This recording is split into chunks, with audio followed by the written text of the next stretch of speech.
Hello everybody, कैसे हैं आप सभी लोग। आई होप आप सब बहुत अच्छे होंगे एंड अपनी प्रिपरेशंस को बहुत ज़ोरदार तरीके से कंटिन्यू कर रहे होंगे। माई सेल्फ पीयूष पहावा and I am here with the subject of advance bank management. आज की इस वीडियो में हम एडवांस बैंक मैनेजमेंट का जो हमारा मॉड्यूल ए में एक चैप्टर रहता है, लीनियर प्रोग्रामिंग, आज की इस वीडियो में हम लीनियर प्रोग्रामिंग को ख़त्म करेंगे। And in the next video we are going to cover MCQs marathon. आपकी जो ये बुक है मैकमिलियन बुक, इसमें जितने भी एमसीक्यूज हैं वो हम नेक्स्ट वीडियो में कवर करेंगे। एंड आज की इस वीडियो में हम लीनियर प्रोग्रामिंग को स्टार्ट करके एंड कर देंगे। So let's start with the session, but before that I would request all of you to please subscribe to our channel JAIB and CAIB Prep for all the upcoming content related to these examinations, and please join the Telegram group using this QR code. Now let's start with the session. सबसे पहले हमें ये समझना है कि ये linear programming होता क्या है।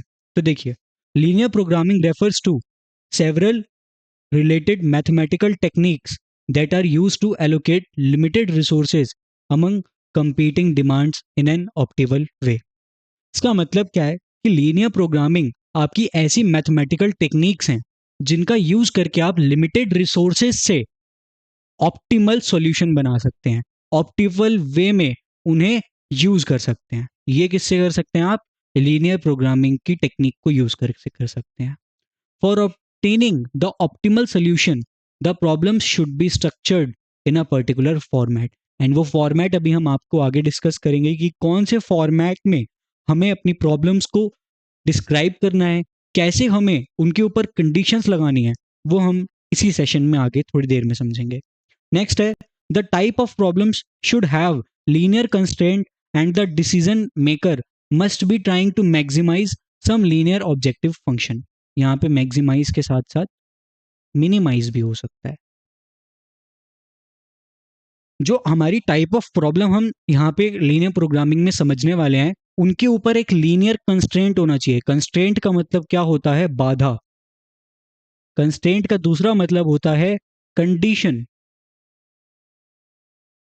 तो जो हमारे टाइप ऑफ प्रॉब्लम हम यहाँ पे डिस्कस करने वाले हैं, उनके ऊपर एक लीनियर कंडीशन होनी चाहिए, और जो डिसीजन हमारा आना चाहिए वो या तो मैक्सिमाइज करने के लिए होना चाहिए किसी ऑब्जेक्टिव फंक्शन को, या मिनिमाइज करने के लिए होना चाहिए किसी ऑब्जेक्टिव फंक्शन को। तब जाके हम लीनियर प्रोग्रामिंग को अच्छे से समझ सकते हैं एंड उसको कवर कर सकते हैं।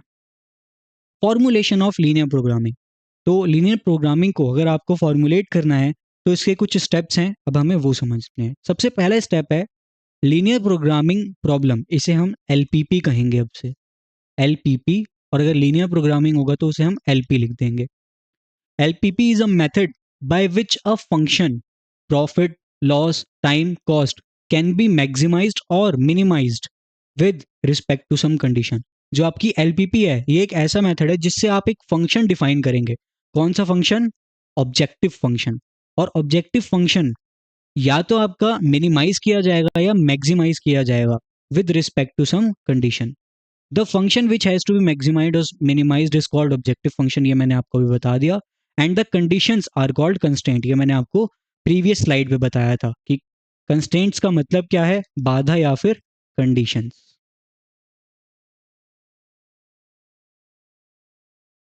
The variable related to LPP whose values are to be determined are called decision variables। जिन वेरिएबल्स के ऊपर आप अपना एलपीपी को फॉर्म करते हैं एंड उसे सॉल्व करते हैं, उन वेरिएबल्स को हम कहते हैं डिसीजन वेरिएबल्स। अब जो हमारा एलपीपी है, इसे सॉल्व करने के हमारे पास दो मेथड होते हैं। जो आपका मेथड नंबर 1 है उसे हम कहते हैं ग्राफिकल अप्रोच, एंड जो आपका मेथड नंबर 2 है उसे हम कहते हैं सिंप्लेक्स अप्रोच।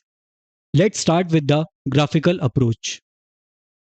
ग्राफिकल अप्रोच को समझने के लिए हमें कुछ एग्जांपल्स लेने होंगे, तो हम इसका एक एग्जांपल वो करते हैं, ड्रॉ करते हैं, then we will solve this. तो एग्जांपल है हमारे पास कि एक मैन्युफैक्चरर है, मैन्युफैक्चरर, उसे दो शर्ट्स बनानी है। ठीक है, जो आपकी शर्ट ए है वो कहती है कि उसे 4 आवर्स मशीन वर्क चाहिए एंड 3 आवर्स उसे क्या चाहिए? मैन वर्क चाहिए। जो आपकी शर्ट बी है, वो कहती है कि मुझे चाहिए 6 आवर्स का मशीन वर्क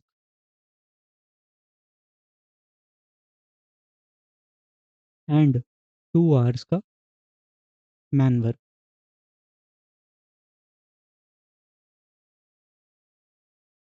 जो total available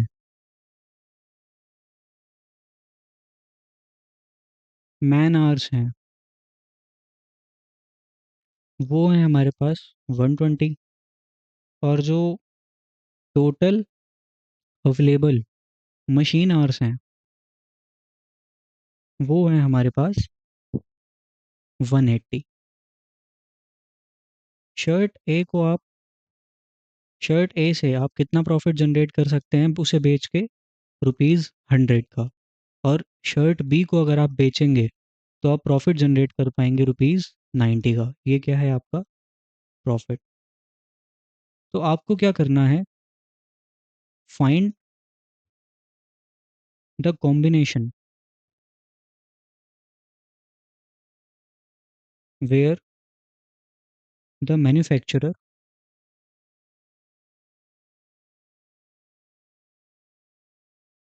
can get maximum profit. मतलब क्या है इसका? कि मैन्युफैक्चरर है, उसे दो शर्ट्स बनानी है, दो टाइप की शर्ट्स बनानी है। जो शर्ट ए है उसे हम 4 आवर्स का मशीन वर्क चाहिए और 3 आवर्स का मैन वर्क चाहिए। जो शर्ट बी है उसे 6 आवर्स का मशीन वर्क चाहिए और 2 आवर्स का मैन वर्क चाहिए। टोटल मैन आवर्स कितने अवेलेबल हैं? 120, और टोटल मशीन आवर्स अवेलेबल हैं 180। शर्ट ए को आप ₹100 का प्रॉफिट कमा सकते हैं शर्ट ए को बेच के, और शर्ट बी को बेच के आप ₹90 का प्रॉफिट कमा सकते हैं। अब मैन्युफैक्चरर आपसे ये पूछ रहा है कि मैं कितनी शर्ट ए की बनाऊं और कितनी शर्ट बी की बनाऊं जिससे मुझे मैक्सिमम प्रॉफिट हो। तो लेट्स सॉल्व दिस क्वेश्चन। देखिए, सबसे पहले हमें क्या बनाना है? हमारा objective function. Objective function objective function क्या है? कि हमें प्रॉफिट को मैक्सिमाइज करना है। तो मैक्सिमाइज प्रॉफिट। मैक्सिमाइज प्रॉफिट नहीं आएगा यहाँ पे, मैक्सिमाइज जेड। जो हमारा फंक्शन है उसे हम जेड से डिनोट करते हैं, और वो हमारा क्या है? शर्ट ए को बेच के आपके पास कितने का प्रॉफिट हो रहा है? 100 का, यानी 100। लेट सपोज हम जो शर्ट ए हैं वो एक्स बना रहे हैं, और शर्ट बी को बेच के हमें कितने का प्रॉफिट हो रहा है? 90 का। लेट सपोज हम टोटल बी की शर्ट्स वाई बना रहे हैं, तो 90 वाई, यानी ये हमारा टोटल प्रॉफिट बन जाएगा, और इसे हमें क्या करना है? मैक्सिमाइज। अब हम कुछ कंस्ट्रेंट्स हमें गिवन है क्वेश्चन में। कंस्ट्रेंट्स, वो कंस्ट्रेंट्स क्या क्या हैं? पहला कंस्ट्रेंट क्या है हमारे पास? मशीन आवर्स का। टोटल हमारे पास कितने मशीन आवर्स अवेलेबल हैं? 180। तो जो हम मशीन आवर्स लगाएंगे वो या तो कम होने चाहिए 180 से, या 180 के इक्वल होने चाहिए। तो हमारे पास साइन कौन सा लगेगा? लेस देन और इक्वल टू 180। और हम मशीन आवर्स यूज़ कितने करेंगे? तो देखिए, शर्ट ए को कितने मशीन आवर्स चाहिए? शर्ट ए को मशीन आवर्स चाहिए आपके 4।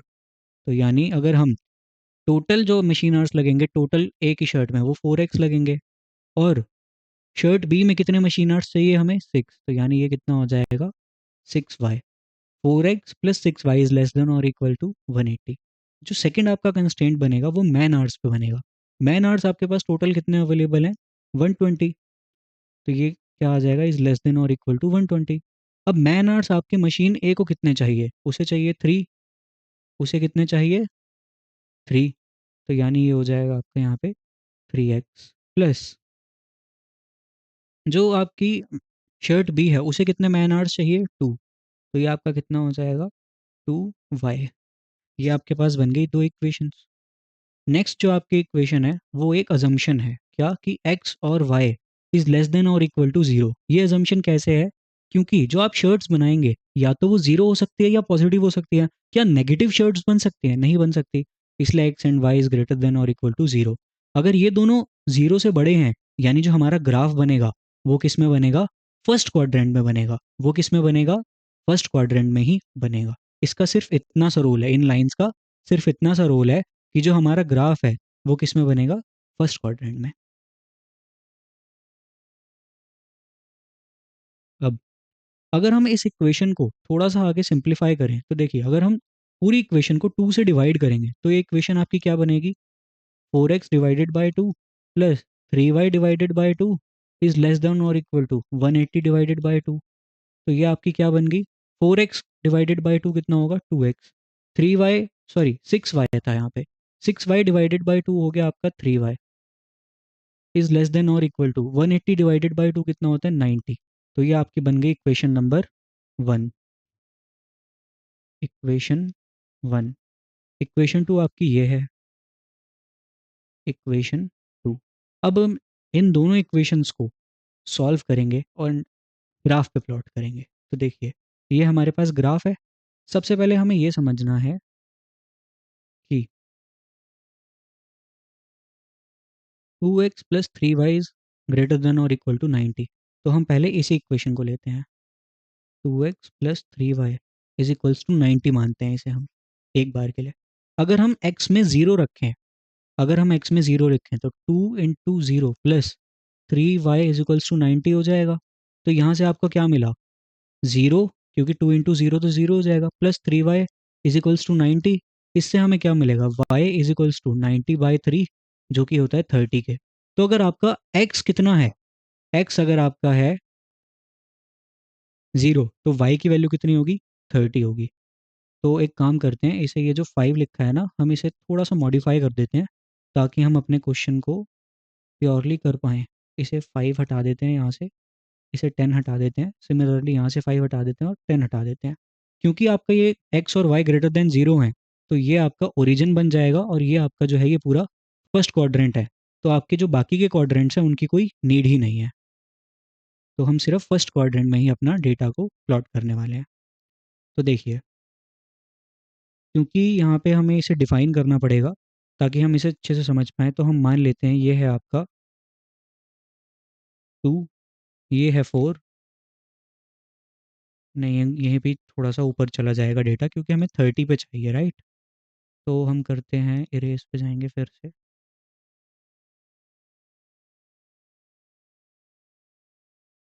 हम मान लेते हैं कि जो आपका एक ये क्यूब है, एक ये जो यूनिट है, ये इक्वल्स है आपके 5 के। तो यहाँ हो जाएगा आपका 5, 10, 15, 20, 25, 30, 35, 40, 45। सिमिलरली आप यहाँ पे आएंगे तो देखिए 5, 10, 15, 20, 25, 30, 35, 40 एंड 45। अब देखिए, अगर आपका x क्या था, हमने प्रीवियस स्लाइड में क्या देखा, अगर आपका x 0 है तो y की वैल्यू कितनी आ रही है, 30। तो देखिए यहाँ पे हम इसे प्लॉट करेंगे। अगर हमारा जस्ट अ सेकेंड, ओके, अगर हमारा x 0 है तो y कितना है, 30। तो आपका पहला पॉइंट बन गया ये। दूसरा पॉइंट आपका क्या बनेगा इस इक्वेशन में, अगर y की वैल्यू 0 है, अगर क्या है, y की वैल्यू 0 है, ये आपका पहला बन गया। अगर इस 3x, sorry 2x plus 3y is equals to 90 में अगर y की वैल्यू 0 होगी तो क्या बन गया, 2x plus 3 into 0 is equals to 90। It implies that 2x, 3 into 0 कितना होता है, 0, 2x plus 0 is equals to 90। It implies that x is equals to 90/2। तो x की वैल्यू यहाँ से कितनी आ गई, 45। अगर y की वैल्यू 0 है, अगर y की वैल्यू 0 है तो x की वैल्यू कितनी है, 45। अब हम इन दोनों लाइंस को आपस में जोड़ देंगे, इन दोनों लाइंस को हम क्या करेंगे, आपस में जोड़ देंगे। अब देखिए, ये लाइन हमसे क्या कह रही है कि एक्चुअल में तो ये लाइन ये डिनोट कर रही थी ना कि 2x plus 3y is less than और इक्वल टू 90। अब इसका मतलब क्या, अगर ये लेस देन और इक्वल टू 90 है तो जो आपकी ग्राफ की शेडिंग होनी चाहिए वो किस तरफ होनी चाहिए, ओरिजिन की तरफ। तो ग्राफ की जो हमारी शेडिंग होगी वो इसके ओरिजिन की तरफ होगी। वो ओरिजिन की तरफ क्यों होगी, क्योंकि साइन किसका लगा है, लेस देन और इक्वल टू। साइन किसका लगा है, लेस देन और इक्वल टू। इसे मैं थोड़ा सा एक ही तरफ बता देता हूँ। तो जो हमारी शेडिंग होगी ओरिजिन की, जो शेडिंग होगी लाइन की, वो किस तरफ होगी, ओरिजिन की तरफ होगी। तो हम इसको एक ही लाइन से बता देते हैं कि हमारी शेडिंग इस तरफ हो रही है। उसके बाद जो हमारे पास इक्वेशन 2 है, इक्वेशन 2 को हम यहीं साइड बाय साइड सॉल्व करेंगे। इक्वेशन 2 है 3x plus 2y is less than और इक्वल टू 120। तो यहाँ पे आप देखें क्या है इक्वेशन, 3x प्लस 2y, यही है, हाँ जी यही है, 3x plus 2y is equals to 120। अगर यहाँ पर x की वैल्यू 0 है तो ये क्या हो गया, 3 into 0 plus 2y is equals to 120। इससे क्या निकल कर आएगा, 2y इज इक्वल्स टू 120। इसका मतलब है y इज इक्वल्स टू 60। अब अगर x की वैल्यू 0 है तो y की वैल्यू कितनी होगी, 60 होगी। इसे अगर हम ग्राफ पे प्लॉट करें तो यहाँ तो बहुत आगे निकल जाएगा ये ग्राफ, वो तो पॉसिबल ही नहीं है। यहाँ पे 0 है तो ऑलमोस्ट ऑलमोस्ट जो आपका यहाँ पे अगर 50 बनेगा या 55 बनेगा तो ये 60 बनेगा। ऑलमोस्ट ऑलमोस्ट आपका यहाँ पे डेटा निकलेगा। उसके बाद अगर हम माने कि यहाँ पे y 0 है, अगर हम क्या माने कि यहाँ पर y 0 है, उस केस में क्या होगा, 3x plus 2 into 0 is equals to 120। It implies that 3x is equals to 120। इससे हमें x की वैल्यू कितनी मिली, 120 डिवाइडेड बाय 3, वो कितना होता है 40। x की वैल्यू कितनी आएगी, 40 आएगी। कब, अगर आपका y 0 है, वो कितना है यहाँ पे 40 हो गया। अब हम इन दोनों लाइनों को जोड़ देंगे। अब इनकी शेडिंग भी किस तरफ हो रही है, इनकी शेडिंग भी इस तरफ हो रही है। तो अब हमारे पास कॉमन एरिया देखना है हमें। तो देखिए इस पूरी लाइन की शेडिंग इस तरफ हो रही है, इस पूरी लाइन की शेडिंग भी इस तरफ हो रही है, लेकिन जो कॉमन शेडिंग हो रही है वो इस वाले एरिया की हो रही है जिसे अब मैं पूरा ड्रॉ कर रहा हूँ। इस वाले एरिया की शेडिंग कॉमन हो रही है, तो यही आपका क्या बन जाएगा, सॉल्यूशन। इसी एरिया में आपका क्या होगा, सॉल्यूशन होगा। अब देखिए हमारे पास कितने पॉइंट्स हैं जिनसे हम सॉल्यूशन निकाल सकते हैं। तो जो आपका पहला पॉइंट है इस शेडिंग एरिया का, वो क्या है, 0,30। वो क्या है आपका पहला पॉइंट, पहला पॉइंट है आपका 0,30 जब x की वैल्यू 0 है, x की वैल्यू 0 है और y की वैल्यू 30 है। जो दूसरा पॉइंट आपका यहाँ से निकल कर आ रहा है, क्योंकि हम पॉइंट्स को पकड़ते हैं, जहाँ पे शेडिंग हो रही है हम उसके पॉइंट्स को पकड़ते हैं। दूसरा पॉइंट जो आ रहा है आपका वो निकल कर आ रहा है 0,40, नहीं सॉरी 40,0 आ रहा है वो आपका, x की वैल्यू 40 है वहाँ पे, 40,0।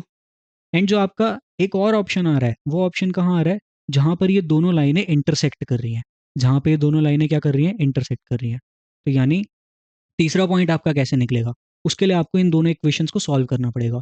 इक्वेशन नंबर 1 आपकी क्या है, इक्वेशन नंबर 1 है आपकी 2x plus 3y is equals to 90, 2x plus 3y is equals to 90। और दूसरी इक्वेशन है 3x plus 2y is equals to 120। अब हम इसमें क्या करेंगे, इस पूरी इक्वेशन को इसमें हम इसे इधर भेज देते हैं, तो यानी 3x is equals to 120 minus 2y। हम इसे राइट हैंड साइड भेजेंगे तो ये प्लस से माइनस बन जाएगा। तो इससे हम क्या सॉल्व करेंगे, x की value 120 minus 2y divided by 3। इससे हमें x की वैल्यू मिल गई, इस x की वैल्यू को हम यहाँ पे पुट कर देंगे, तो ये आपका क्या बन जाएगा, 2 इंटू एक्स की वैल्यू कितनी है 120 माइनस 2y डिवाइडेड बाय 3। अब ये किसके प्लस में 3y है इज इक्वल्स टू क्या है, 90 है। तो देखिए ये आपका कितना आ जाएगा, अगर हम इस 2 को अंदर भेजेंगे तो इस 2 को हम पूरे से मल्टीप्लाई करेंगे, वो कितना होगा आपका 240 minus 4y divided by 3 plus 3y is equals to 90। It implies that इस 3 को अगर आप एलसीएम लेंगे तो ये कितना बनेगा, 240 माइनस 4y प्लस 3 3 ज़ा 9, तो ये आ जाएगा आपका 9y divided by 3 is equals to 90। अब इस 9 को आप करेंगे, 3 को करेंगे क्रॉस मल्टीप्लाई, तो ये आपका कितना बन गया, 240 माइनस 4y प्लस 9y, ये आपका बन जाएगा प्लस का 5y is equals to 3 into 9 होता है 27, पीछे का जीरो लेंगे तो 270। तो इससे 5y की कितनी वैल्यू आ जाएगी, 270 माइनस 240, तो y की वैल्यू कितनी हो जाएगी, 240 माइनस 270 माइनस 240 कितना होता है 30 डिवाइडेड बाय 5। तो इससे आपके y की वैल्यू आ गई 6। अब इस y की वैल्यू को आप 6 को अगर इसमें डालेंगे तो आपको x की वैल्यू मिलेगी, वो कितनी आएगी, 6 इंटू 2 होता है 12, 120 माइनस 12, 120 माइनस 12 होता है आपके पास 108। 108 डिवाइडेड बाय 3 कितना होगा, 108 डिवाइडेड बाय 3 आपका बनेगा 36। एक्स की वैल्यू, एक आपका लास्ट ऑप्शन है 36,6। अब इससे हम अपना सॉल्यूशन कैसे निकालेंगे? तो देखिए, हमें क्या मैक्सिमाइज करना था? हमें मैक्सिमाइज करना था हमारा ऑब्जेक्टिव फंक्शन। तो हम ऑब्जेक्टिव फंक्शन को लेके आएंगे अब सीधा। ऑब्जेक्टिव फंक्शन क्या है हमारा? ऑब्जेक्टिव फंक्शन को हमने यहाँ पे बनाया था, ये है z is equals to 100x plus 90y। Objective function है हमारा 100x प्लस 90y। अब हम इसमें वैल्यूज डालेंगे। जब x की वैल्यू 0 है तो 100 इंटू 0 प्लस एंड y की वैल्यू 30 है, 90 इंटू 30। तो ये कितना बन जाएगा आपका 2700। x की वैल्यू अगर 40 है तो 100 इंटू 40, और y की वैल्यू कितनी है 0, 90 इंटू 0। ये कितना बन जाएगा आपका 100 इंटू 40 कितना होगा 4000, प्लस 0 तो होता है आपका 4000। नेक्स्ट है आपका 100 इंटू 36 प्लस 90 इंटू 6। ये आपको कितना देगा 3600, ये हो गया। 90 इंटू 6 कितना होता है आपका 540। तो ये इसको अगर आप ऐड करेंगे तो ये आपका बनेगा 4120। तो आपका मैक्सिमम प्रॉफिट कितना आ रहा है? मैक्सिमम प्रॉफिट 4120 आ रहा है। वो किस कॉम्बिनेशन पे आ रहा है? 36,6। तो आप ए टाइप की जो शर्ट है वो बनाएंगे 36 शर्ट्स, और जो बी टाइप की शर्ट्स हैं वो आप बनाएंगे 6 shirts to maximise your profit. इस तरीके से आप सॉल्व करते हैं क्या? अपनी linear programming problem using graphical method. Graphical method के बाद अब हमें जो नेक्स्ट मेथड पढ़ना है वो है हमारा कौन सा? Simplex method. तो मैं एक काम करता हूँ, सिंप्लेक्स मेथड ऑलरेडी क्योंकि हमने एक क्वेश्चन ग्राफिकल मेथड से कर लिया है, मैं उसी क्वेश्चन को आपके लिए कॉपी कर देता हूँ। Just give me a second please, ताकि हमारे पास यहाँ पे क्वेश्चन जो है वो हम इजीली कर पाएँ। मैं सेम क्वेश्चन को आपके लिए कॉपी कर देता हूँ।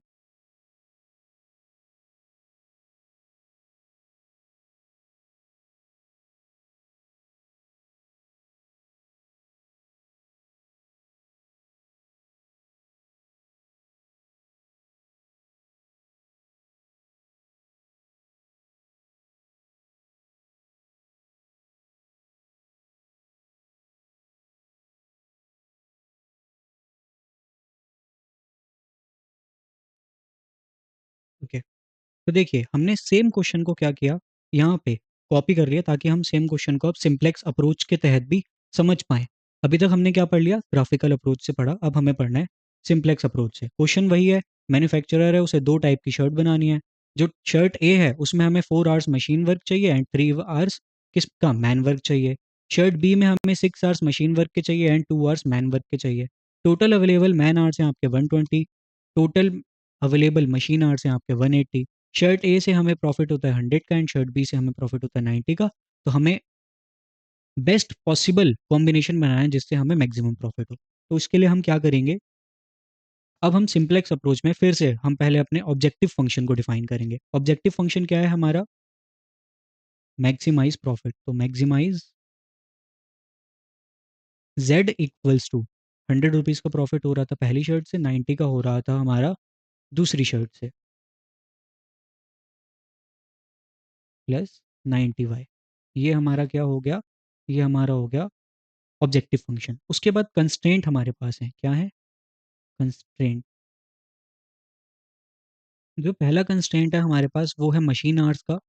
मशीन आवर्स पहले को कितने चाहिए? 4। तो ये आपका आ जाएगा यहाँ पे कितना? 4x। दूसरी शर्ट को कितने मशीन आवर्स चाहिए? 6। ये सेम अभी हम पहले करके आए हैं, इसलिए हम इस जो पूरी प्रोसेस है उसे थोड़ा सा फास्ट कर सकते हैं। टोटल मशीन आवर्स हमारे पास 120 हैं। इस इक्वेशन को ही सॉल्व करके हमने पूरी इक्वेशन क्या बनाई थी? 2x plus 3y is less than और इक्वल्स टू कितना? 60। सेकंड इक्वेशन हमारे पास क्या थी? सेकंड इक्वेशन थी मैन आवर्स के ऊपर। तो 3 इसे चाहिए एंड 2 इसे चाहिए। तो 3x plus 2y is less than और इक्वल्स टू कितना था? ये था हमारा 180। नहीं सॉरी, ये था 120। ऊपर यहाँ पे 180 एंड 90 हो जाएगा उसके अकॉर्डिंग।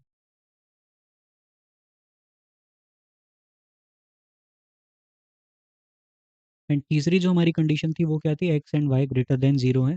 ये तो एक अजम्पशन होता है, इसे आप नहीं भी लिखेंगे तो भी चलेगा। अब सबसे इंपॉर्टेंट चीज़ आती है कि आप इसे सॉल्व कैसे करेंगे।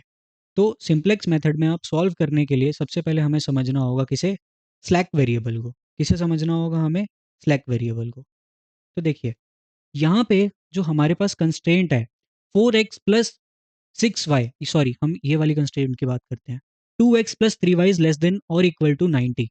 इसका मतलब अगर हम इसमें कुछ और ऐड करें, 2x plus 3y is less than और इक्वल टू में अगर हम कुछ और ऐड करें तो पूरा 90 के इक्वल्स बन जाएगा। मैं आपको इसका एक एग्जांपल देता हूँ। जैसे अगर है हमारे पास 2 प्लस 3 इज लेस देन और इक्वल टू 10, ये कितना हो गया, 5 इज लेस देन और इक्वल टू 10। ये तो इक्वेशन एकदम सही है, जो 5 है वो 10 से कम होता है। अगर हम इसमें 5 प्लस 5 कर दें तो वो इक्वल्स टू 10 बन जाएगा, तो 10 इक्वल्स टू 10 हो जाएगा। ये मैंने आपको एक एग्जांपल के तहत समझाया। तो इसलिए अगर हम इसमें कुछ ऐड करेंगे तो ये दोनों इक्वेशंस आपस में इक्वल हो जाएंगी, दोनों एक्सप्रेशंस।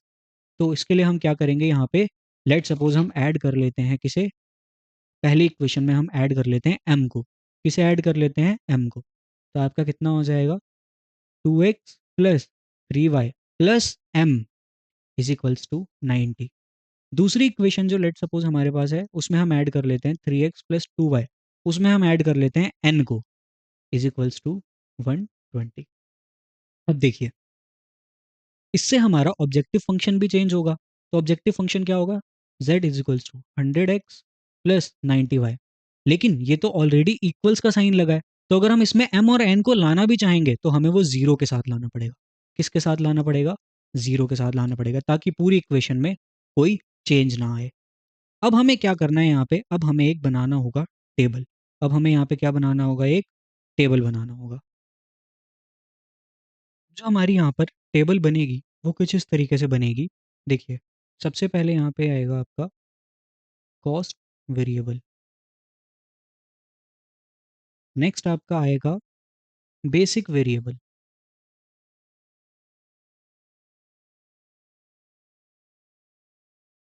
इसकी लाइन थोड़ी सी ज़्यादा आ गई है, जस्ट अ सेकेंड।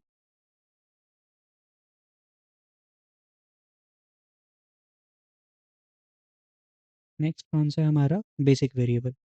उसके बाद हमारे पास क्या होती है, solution value. Then we have x y m n, और उसके बाद क्या है हमारा, रेशियो। उसके बाद क्या है हमारा, रेशियो। ओके, अब हम एक एक करके इसको स्टेप वाइज समझते हैं एंड फिल करते हैं in order to get a solution. तो देखिए सबसे पहले सॉल्यूशन वैल्यू को हम भरेंगे। सॉल्यूशन वैल्यू आपकी क्या होगी, सॉल्यूशन वैल्यू आपकी होगी जो यहाँ पर आपके ये है ना 180 और 90, ये आपका यहाँ पे, हाँ सॉरी 90 एंड 120, ये 180 नहीं होगा, 90 एंड 120 ये है आपकी क्या, सॉल्यूशन वैल्यू, 90 एंड 120। अब देखिए जस्ट अ सेकेंड, यहाँ पे एक मिस्टेक है मैं उसे सही कर लेता हूँ।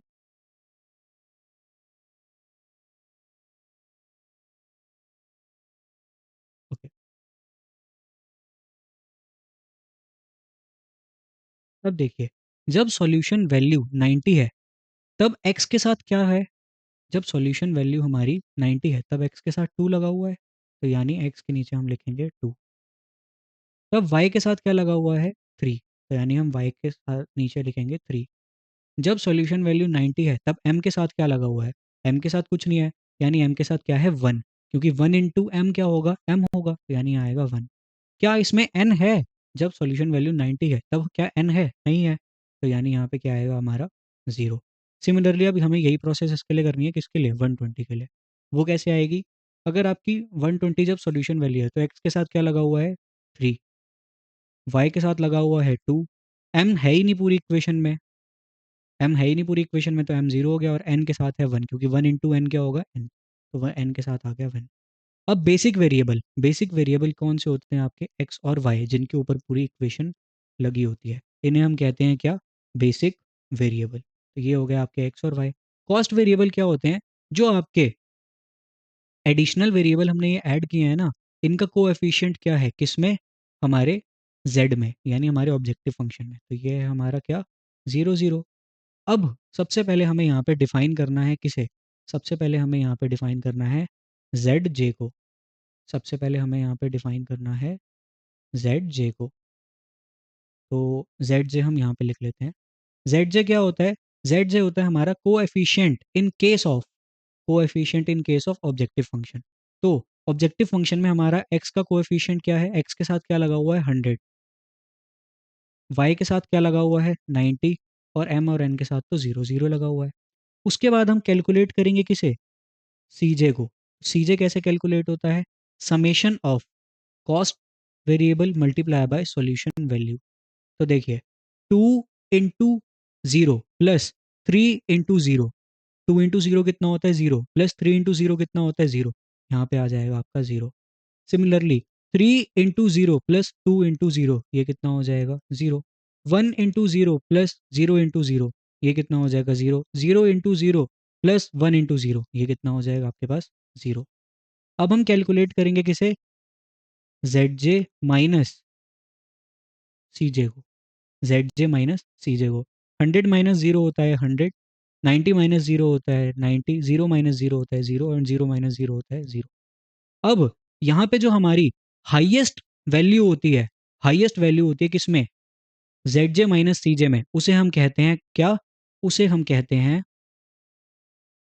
की कॉलम। उसे हम क्या कहते हैं, हमारा की कॉलम। तो हम यहाँ पे की कॉलम को हाईलाइट कर देते हैं। ये हमारा क्या हो गया, ये वाला जो हमारा कॉलम है, ये हमारा क्या हो गया, की कॉलम। इसे हम क्या कहेंगे, की कॉलम। उसके बाद हम रेशियो को कैसे निकालते हैं, रेशियो को हम निकालते हैं सॉल्यूशन वैल्यू डिवाइडेड बाय की कॉलम। तो देखिए 90 डिवाइडेड बाय 2 कितना हो गया हमारे पास 45, 120 डिवाइडेड बाय 3 कितना हो गया 40। अब जो रेशियो हमारे पास मिनिमम होता है, रेशियो हमारे पास मिनिमम होता है, उसे हम कहते हैं की रो। उस रो को हम कहते हैं की रो। तो यहाँ पे रेशियो 40 का सबसे कम है, 40 का रेशियो कम है, तो ये हो गई आपकी की रो, ये हो गया आपका की कॉलम। जहां पे ये मिलते हैं उसे हम कहते हैं की एंट्री, उसे हम क्या कहते हैं, की एंट्री। और यही है आपका इस पूरे जो सिंप्लेक्स मेथड है उसका सार। क्योंकि इसको आगे जिस तरीके से सॉल्व करते हैं, अगर आप वो सॉल्व करना सीखेंगे, क्योंकि वो तो हम जो रियल लाइफ में हमारे पास एग्जांपल्स आते हैं ना, तो हम उसे एक्सेल में या फिर डिफरेंट डिफरेंट सॉफ्टवेयर्स का यूज़ करके सॉल्व कर लेते हैं।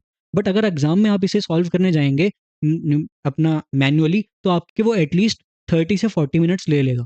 इसलिए आपके जो एग्जाम में आएगा, आपको एक क्वेश्चन दे देगा, आपको वो ऑब्जेक्टिव फंक्शन बना के देगा और वो आपको कॉन्स्टेंट बना के दे देगा। आपसे वो ये कहेगा कि आप की कॉलम को निकालिए, की रो को निकालिए एंड की एंट्री को निकालिए। तो यही है आपके की कॉलम। की कॉलम क्या होता है, जिसका मैक्सिमम होता है Z minus C J.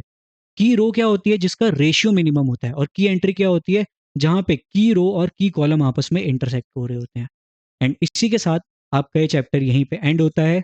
I hope आपको आज का चैप्टर समझ आया होगा। एंड ये जो पूरी सीरीज थी, कॉन्सेप्ट जो हमारी कॉन्सेप्चुअल अंडरस्टैंडिंग की ये सीरीज थी about module A of ABM, ये यहीं पे एंड होती है। आई होप आपको आज का लेक्चर भी समझ आया होगा। If yes, then please like the video. Also subscribe to our channel JAIB and CAIB Prep for all the upcoming content related to these examinations, and join to the Telegram group using this QR code. Thank you so much everyone for attending the session. Also, I would like to inform you कि next जो हमारा session आएगा वो MCQ marathon के ऊपर होगा। आपकी जो मैकमिलियन की बुक है, उसमें जितने भी आपके MCQs हैं, जितनी भी आपकी केस स्टडीज हैं, उसका हम डिस्कशन नेक्स्ट सेशन में करने वाले हैं। So please also watch the next session of MCQs marathon, जो आपके इसी चैनल पे अपलोड होगा। And thank you so much everyone for watching this video.